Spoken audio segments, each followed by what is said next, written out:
आज का हमारा चैप्टर चिट्ठियों की अनूठी दुनिया। हम जहां से पढ़ रहे थे पेज नंबर 25 सेकंड पैराग्राफ।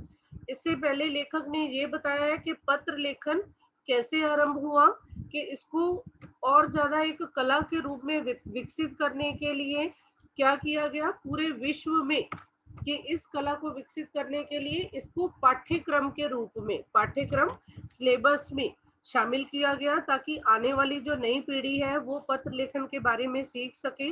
और इसके साथ साथ चिट्ठियों की का महत्व बताया है कि चिट्ठी में, पत्र में हम अपने विचार जो है वो एक्सप्लेन के अधिक से अधिक विस्तार से लिख सकते हैं। एसएमएस के साथ तुलना की है कि एसएमएस में लघु संदेश सेवा, जिसमें हम कम शब्दों में अपने विचार लिखते हैं या दूसरे तक संदेश पहुंचाते हैं, पर उसमें क्या कमी है कि उसको कुछ समय बाद हमें डिलीट या समाप्त करना पड़ता है। कि मोबाइल में अगर आप चाहो तो काफी समय तक या लंबे समय तक इसको संभाल कर नहीं रख सकते।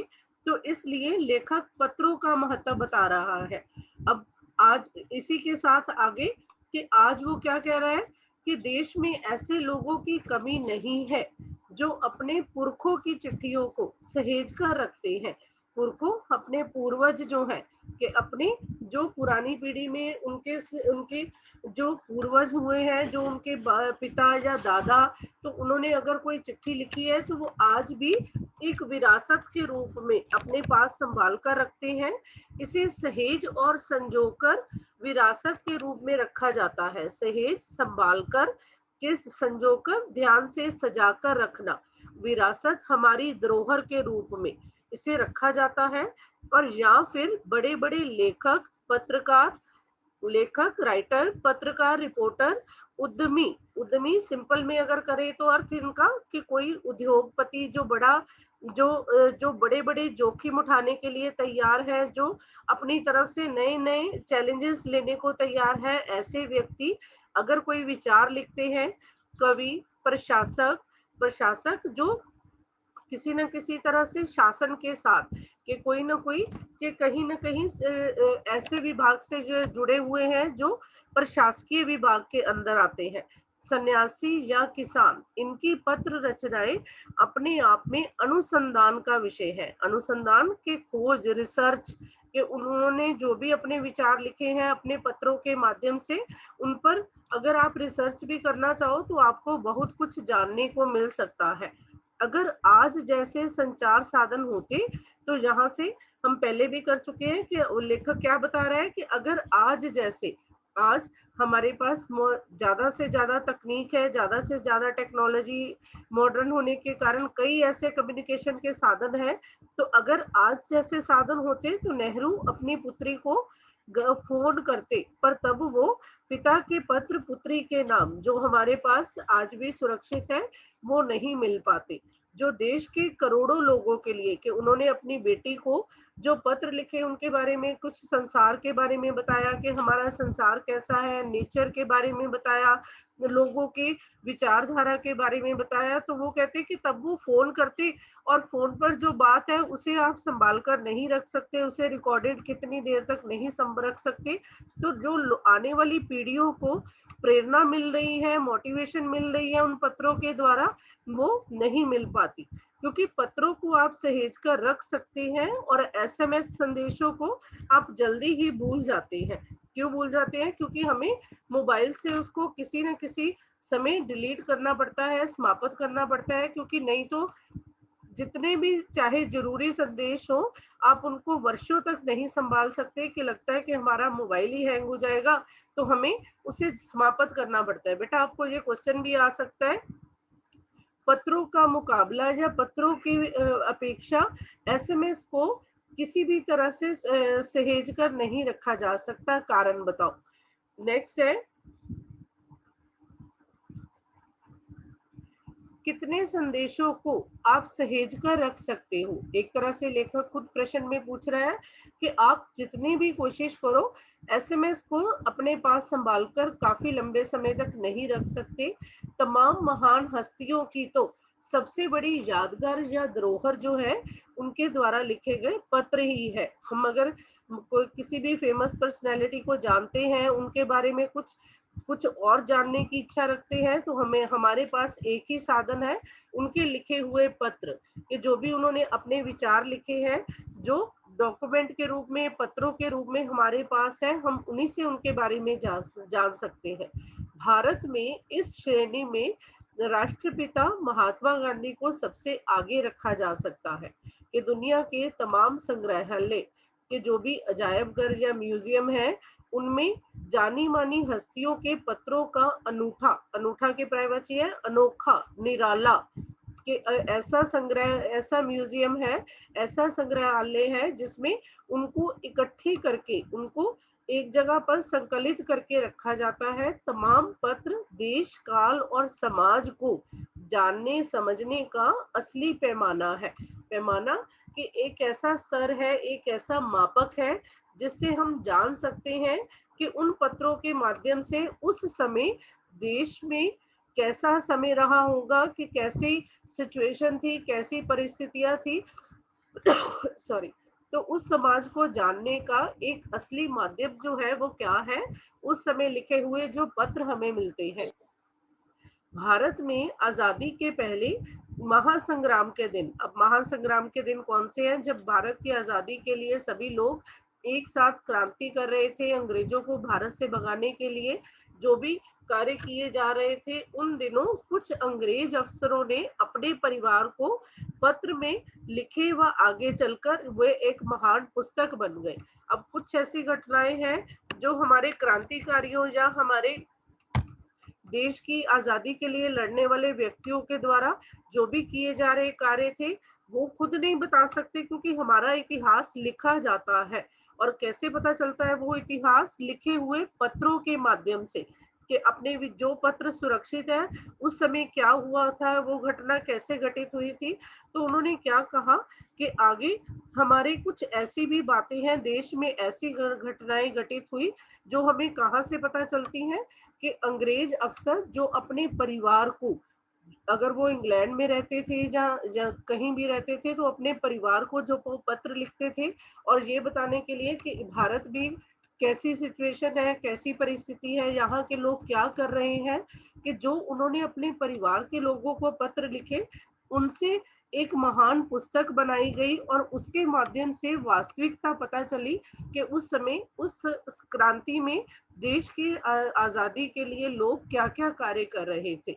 इन पत्रों ने साबित किया कि यह संग्राम कितनी जमीनी मजबूती लिए हुए था, कि जमीनी मजबूती, कि वो कैसे धरातल पर था, कि लोग जो थे वास्तव में अंग्रेजों को भगाने के लिए अपने देश से कितने कार्यबद्ध थे, कितने तत्पर थे। कि ये सब कैसे पता चला? कि उन पत्रों के माध्यम से जो स्वयं अंग्रेजों ने अपनी परिवार को, अपनी पत्नी को, अपने बच्चों को या अपनी फैमिली को लिखकर बताए हैं कि भारत में वास्तव में कैसी परिस्थिति चल रही है, उनको एक पुस्तक के माध्यम से बनाया गया और सुरक्षित है जो हमारे पास। अब महात्मा गांधी के पास नेक्स्ट में साथ ही लेखक बता रहा है कि अब जैसे फेमस पर्सनैलिटी थी, कोई भी प्रसिद्ध हस्ती थी, तो उनके साथ साथ वो विशेष तौर पर महात्मा गांधी के पास दुनिया भर से, दुनिया, संसार, विश्व, जगत कि अगर वहां से तमाम तमाम जितने भी पत्र थे वो किस एड्रेस पर पहुंच जाते थे, सिर्फ इतना लिखने पर, महात्मा गांधी इंडिया। अगर आपको क्वेश्चन आ जाता है महात्मा गांधी के पास पत्र किस पते से या किस एड्रेस से पहुंच जाते थे, केवल इतना लिख देने से महात्मा गांधी इंडिया। मेरे तो फोन दे ਵਿੱਚ धनंजय बेटा म्यूट करो अपने आप को। धनंजय ਉੱਤੋਂ ਤੁਸੀਂ ਮੈਸੇਜ ਵੀ ਭੇਜਦਾ ਚਾਹੇ ਇਹਦਾ ਮੇਰਾ ਵੀ ਬਣਨਾ ਨਾ ਬੰਦ ਲਾਉਣਾ ਐਕਸ ਨਹੀਂ ਲਾਉਣਾ ਔਰ ਅਗਲੀ ਵਾਰੀ ਐਕਸ ਲਾਇਆ ਤੇ हाँ जी, कि महात्मा गांधी के पास जितने भी पत्र थे वो कैसे पहुंचते थे, सिर्फ इतना लिख देने से महात्मा गांधी इंडिया, कि वो चाहे विश्व से पूरे संसार से कहीं से भी आ रहा हो पत्र, तो उनको एड्रेस लिखने की जरूरत नहीं पड़ती थी।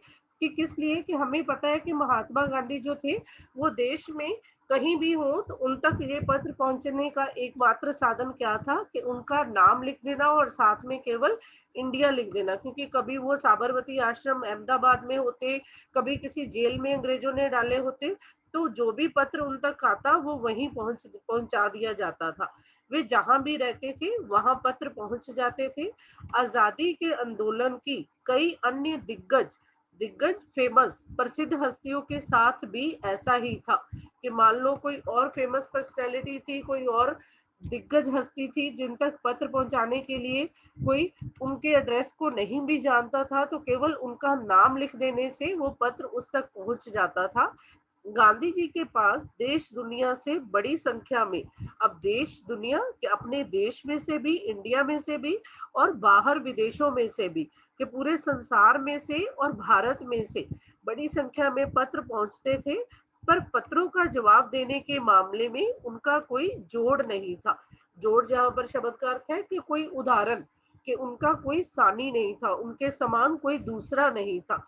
कि अब इसके लिए क्वेश्चन आ सकता है कि पत्रों का जवाब देने में महात्मा गांधी सबसे अलग क्यों थे? कि क्या कहा जाता है कि जैसे ही उन्हें पत्र मिलता उसी समय वे उसका जवाब लिख देते थे, कि वो एक तरह अपनी तरफ से कार्य को टालने वाले व्यक्ति नहीं थे, कि काम को जब करना है उसी समय काम करने को तैयार, कि जैसे ही उन्हें पत्र मिलता उसी समय वे उसका जवाब लिखने लगते, उसका आंसर लिखने लगते, और अपने हाथों से ही ज्यादातर पत्रों का जवाब देते थे। कि उनकी एक खासियत क्या थी कि वो स्वयं पत्रों का उत्तर देते थे, और लिखते लिखते उनका दाहिना हाथ दर्द करने लगता तो वे बाएं हाथ से लिखने में जुट जाते थे। जुट जाना, व्यस्त हो जाना, कि अगर एक हाथ से लिखते हुए कि वे दाहिने हाथ से लिखते थे तो उस हाथ को लिखते लिखते थकान महसूस होती, तो वो साथ ही दूसरे हाथ से लिखने में जुट जाते। महात्मा गांधी ही नहीं, आंदोलन के तमाम नायक, अब आंदोलन कौन सा? जो अंग्रेजों के खिलाफ चल रहा था, भारत का आंदोलन जिसमें अंग्रेजों को देश से भगाना था, तो उस समय के जो तमाम नायक थे, मुख्य पात्र थे, वो गांव-गांव में मिल जाते थे।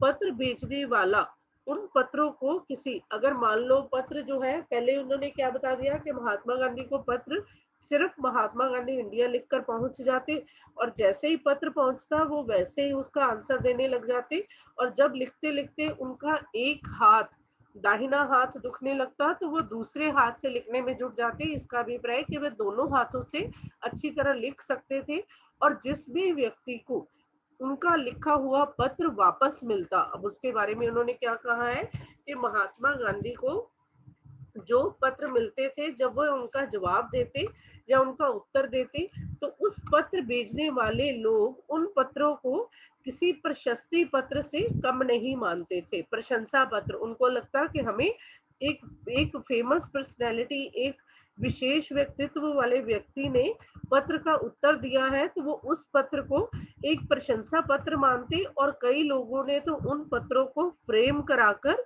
रख लिया है, कि आज भी लोगों ने जिनको गांधी जी ने उत्तर दिया था उनके पत्रों का, उसको संभाल कर रखा हुआ है, वो फ्रेम की तरह। और ये है पत्रों का जादू। अब यहाँ पर ये लेखक कहने के बाद हमें ये बता रहा है कि ये है पत्रों का जादू, कि ये एक ऐसा जादू है जिसे समाप्त नहीं किया जा सकता, क्योंकि पत्र ही एक ऐसा माध्यम है जिसे हम वर्षों तक संभाल कर रख सकते हैं। कि यही नहीं, पत्रों के आधार पर ही कई भाषाओं में जाने कितनी किताबें लिखी जा चुकी है। कि वो कह रहे हैं कि पत्रों को, कि किसी के पत्रों को एक किताब के रूप में प्रकट करने के लिए उसके लिखे हुए पत्रों के द्वारा एक किताब बनाई जानी, ये सिर्फ किसी एक भाषा में नहीं, कई भाषाओं में ऐसा हो चुका है। अब नेक्स्ट है, वास्तव में पत्र जो है वो किसी दस्तावेज से कम नहीं है। अब यहाँ पर वो कह रहे हैं कि पत्र जो है वो लिखित प्रमाण, कि हमारे पास एक दस्तावेज जिसमें हमें लिखित तौर पर यह प्रमाणित हो जाता है कि सच में ऐसा हुआ था, कि हमारे पास जो वास्तविक उसका आधार है वो पत्र ही है, कि किसी सिचुएशन, किसी परिस्थिति में कोई घटना घटित हुई तो उसका वास्तविक आधार पत्र है। और पंत के, यहाँ पर पंत जो है कवि का नाम है, अगर आप साथ में लिखना चाहते हो तो लिख लो। पत्र जो है सुमित्रा नंदन पंत, आपने नाम सुना हुआ है, कवि है जी सुमित्रा नंदन पंत। उन्होंने 200 पत्र जो थे, 200 पत्र जो थे वो बच्चन हरिवंश राय बच्चन के, जो अभी फेमस जो नायक है, हीरो है, कि अमिताभ बच्चन के पिता, जो एक महान कवि रहे हैं, कि जिन्होंने अपनी काव्य रचनाओं से हिंदी साहित्य में अपना नाम प्रसिद्ध किया है। तो ऐसे उनका नाम हरिवंश राय बच्चन। आपको क्वेश्चन आ सकता है सिंपल में, शॉर्ट क्वेश्चन, 200 पत्र किसने लिखे थे? पंत ने बच्चन को। तो लिखे हुए पत्र जो थे वो लिखने वाला था सुमित्रा नंदन पंत कवि, और किसको लिखे थे? हरिवंश राय बच्चन जी को। तो उन्होंने जो अपने 200 पत्र उनके नाम लिखे, और निराला हमने अभी फर्स्ट कविता में पढ़ा है कि सूर्यकांत त्रिपाठी निराला जो थे, उनके लिखे हुए पत्र हमको लिख्यो है कहा, तथा पत्र के आईने में, कि जहां पर उन्होंने कहा इस पहले इस लाइन का, कि पंत ने, सुमित्रा नंदन पंत ने 200 पत्र जो थे हरिवंश राय बच्चन जी को लिखे, और इन पत्रों में के साथ कि निराला, जो सूर्यकांत त्रिपाठी निराला जी ने जो पत्र लिखे, कि उन्होंने क्या कहा, हमको लिख्यो है कहा, तथा पत्रों के आईने में दयानंद सरस्वती समेत कई पुस्तकें आपको मिल जाएंगी। कि उन्होंने ये बात कही कि सूर्यकांत त्रिपाठी निराला जी ने, कि हमको ये पत्र लिखे हुए हैं, कि उनको भी जो पत्र मिलते थे, कि वो इसके बारे में क्या कहते हैं, कि उन्हें जो भी पत्र मिलता, कि हमको लिखे हैं पत्र, कि हमको किसी व्यक्ति के द्वारा पत्र लिखे गए हैं, और पत्रों के आईने के माध्यम से, आईना होता है मिरर, के शीशा, कि आईना क्या है, कि पत्रों में जो भी बात लिखी जाती है वो एक सच्चाई होती है, कि जब हम अपने मन के विचार विस्तार में लिखने लगते हैं, कि जो भी मन में आ रहा है हम उसको वास्तविक रूप में लिख रहे हैं। तो इसलिए पत्रों के आईने में दयानंद सरस्वती समेत, कि दयानंद सरस्वती एक राष्ट्रवादी, जो राष्ट्र के लिए कार्य करने वाले, कि एक ऐसे व्यक्ति जो देश और राष्ट्र के लिए अपना योगदान देने वाले, उनकी भी सरस्वती समेत उनके साथ कई ऐसी पुस्तकें मिल जाएंगी, कि जो पत्रों के माध्यम से लिखी गई है। अब कहा जाता है कि प्रेमचंद हिंदी के लेखक मुंशी प्रेमचंद जी का नाम, कि खास तौर पर नए लेखकों को बहुत प्रेरक जवाब देते थे। प्रेरक जो मोटिवेशन से भरे हुए, कि अगर कोई नया लेखक कुछ भी लिखता था, कि अपनी रचना को किसी के सामने पेश करता था, प्रस्तुत करता था, तो वो उस लेखक को अवश्य जवाब देते थे। किस लिए? उसको मोटिवेट करने के लिए, उसको प्रेरणादायक बातें बताने के लिए। हो सकता है वो उस रचना की तारीफ हो, या उसमें कुछ कमी हो तो उसको सुधारने के लिए, तो वो ये कार्य अवश्य करते थे। अगर क्वेश्चन आ जाता है नए लेखकों को प्रेरक जवाब कौन देता था, तो मुंशी प्रेमचंद। तथा पत्रों के जवाब में वे बहुत मुस्तैद रहते थे, मुस्तैद तत्पर, कि जो अभी एकदम से काम करने के लिए तैयार, कि किसी भी प्रश्न का उत्तर देने के लिए वह हमेशा मुस्तैद रहता है, मुस्तैद तत्पर, उसी समय तैयार। इसी प्रकार नेहरू और गांधी के लिखे गए रविंद्रनाथ टैगोर के पत्र भी बहुत प्रेरक है। अब उन्होंने कहा कि जवाहरलाल नेहरू और गांधी ने जो रविंद्रनाथ टैगोर को पत्र लिखे वो भी बहुत प्रेरक, प्रेरणा देने के योग्य हैं। अब महात्मा और कवि, महात्मा किसको कहा गया है? महात्मा गांधी को, और कवि रविंद्रनाथ टैगोर, उनके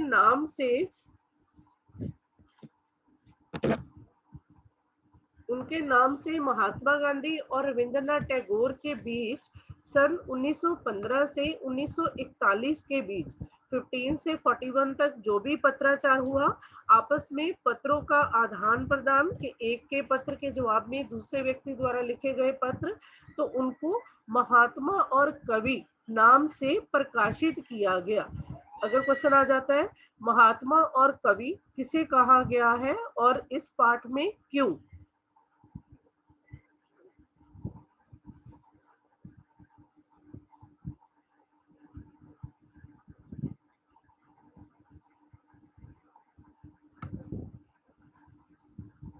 हाँ जी, यहाँ पर महात्मा और कवि किसको कहा है? महात्मा गांधी और रविंद्रनाथ टैगोर को, कि उनके बीच जो पत्र लिखे गए वो किस नाम से प्रकाशित हुए, किस नाम से उनको लोगों के सामने लाया गया? महात्मा और कवि नाम से। ये याद रखना है। अगर क्वेश्चन आ जाता है, मैंने अभी बताया कि महात्मा और कवि के द्वारा क्या कार्य किया गया। क्या कार्य किया गया कि उन्होंने आपस में 1915 से 1941 तक जो भी पत्र लिखे उनको एक पत्राचार का संग्रह, कि जो भी पत्र के संदेश उन्होंने आपस में एक दूसरे को अपने पत्र के जवाब में लिखे थे उनको प्रकाशित किया गया, जिसमें बहुत से नए तथ्य और उनकी मनोदशा का लेखा जोखा मिलता है। अब उसमें क्या क्या बातें थी उनके पत्रों में कि नए विचारों को किसी के सामने प्रस्तुत करना, उनकी मानसिक दशा कि कोई नया विचार आया है, कोई नई सच्चाई है जिसको वो लोगों तक पहुंचाने के लिए बात करना चाहते थे, तो उसको विस्तार में एक दूसरे के साथ पत्राचार द्वारा लिखा, तो उस सब को एक लिखित प्रमाण के रूप में प्रकाशित किया गया, जिसे महात्मा और कवि का नाम दिया गया। नेक्स्ट है पत्र व्यवहार की परंपरा भारत में बहुत पुरानी है। कि अब हमारे पाठ में ही है कि पत्रों का महत्व, चिट्ठियों की उपयोगिता। तो इसके लिए लेखक कह रहा है कि पत्र व्यवहार जो है वो भारत में आज का नहीं, बहुत पुराना है, पर इसका असली विकास आजादी के बाद ही हुआ। कि कैसे? कि तमाम सरकारी विभागों की तुलना में, कि चाहे सरकारी विभाग में भी, किसी भी सरकारी दफ्तर में आज भी पत्रों के माध्यम से अपना संदेश दूसरे विभाग तक पहुंचाया जाता है, दूसरे ऑफिस तक पहुंचाया जाता है। पर सबसे ज्यादा गुडविल जो है, गुडविल के एक जो लोगों के सामने एक अच्छी स्थिति जो बनी हुई है वो किसकी है? डाक विभाग की। कि सबसे ज्यादा गुडविल डाक विभाग की, हमारे जो पोस्ट ऑफिस है उसकी है। इसकी वजह क्या है?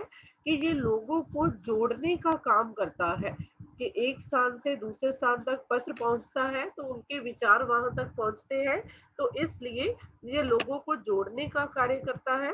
और घर घर तक इसकी पहुंच है, कि पत्र जो है वो प्रत्येक घर तक पहुंचकर जो पोस्ट ऑफिस से एक डाकिये के माध्यम से प्रत्येक घर तक पहुंचते हैं। संचार के तमाम उन्नत साधनों के बाद भी, वो कह रहे हैं कि चाहे कम्युनिकेशन के कितने भी साधन हैं, वो कितने भी दूर दूर तक विकसित हो चुके हैं, पर फिर भी जो चिट्ठी पत्र की हैसियत है वो आज भी बरकरार है, बरकरार बनी हुई है। कि जो उसका महत्व है वो आज भी उतना ही है।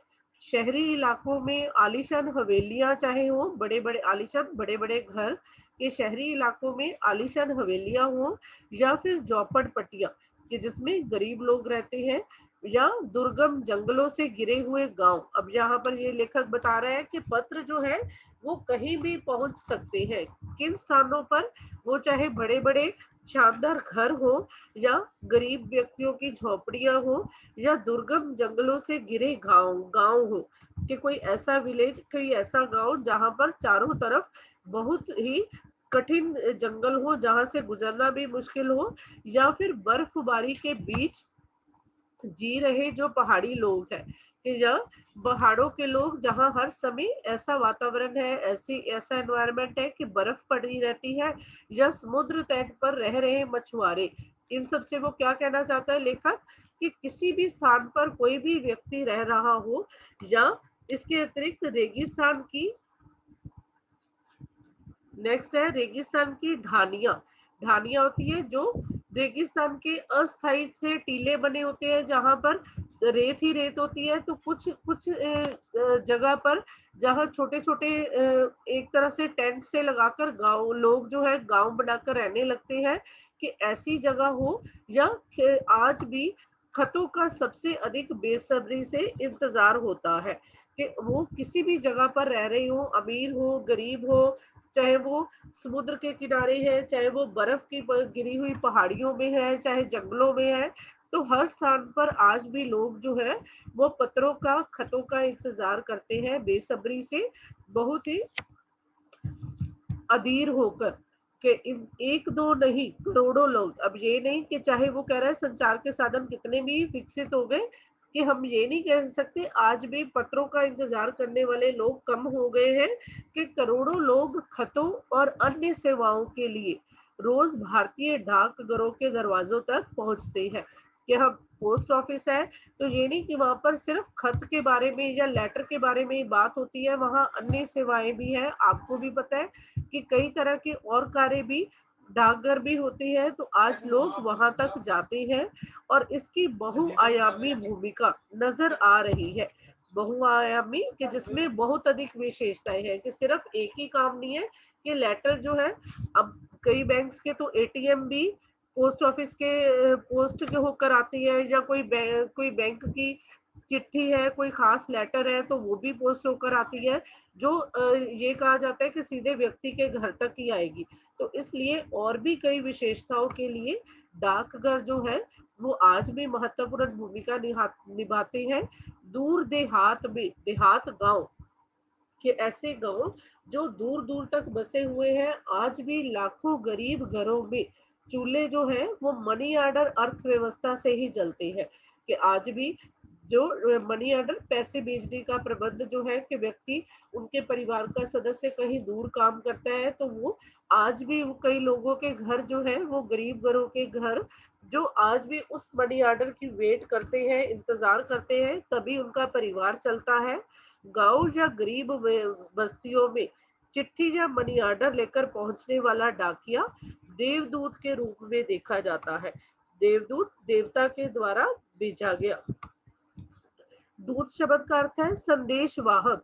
कि ऐसा लगता है कि उन लोगों के लिए कई गांव या गरीब व्यक्ति बस्तियों में जहां चिट्ठी या मनी ऑर्डर आता है तो वो डाकिए को क्या समझते हैं कि देवता के द्वारा भेजा गया एक ऐसा संदेश वाहक जो उनके परिवार को चलाने के लिए सहायक है, कि उनका पैसा वहां तक पहुंचा रहा है, या उनके जो भी कार्य है कि वो चलाने के लिए उनको आसानी हो रही है, तो इसलिए वो देवता को की तरह उस डाकिए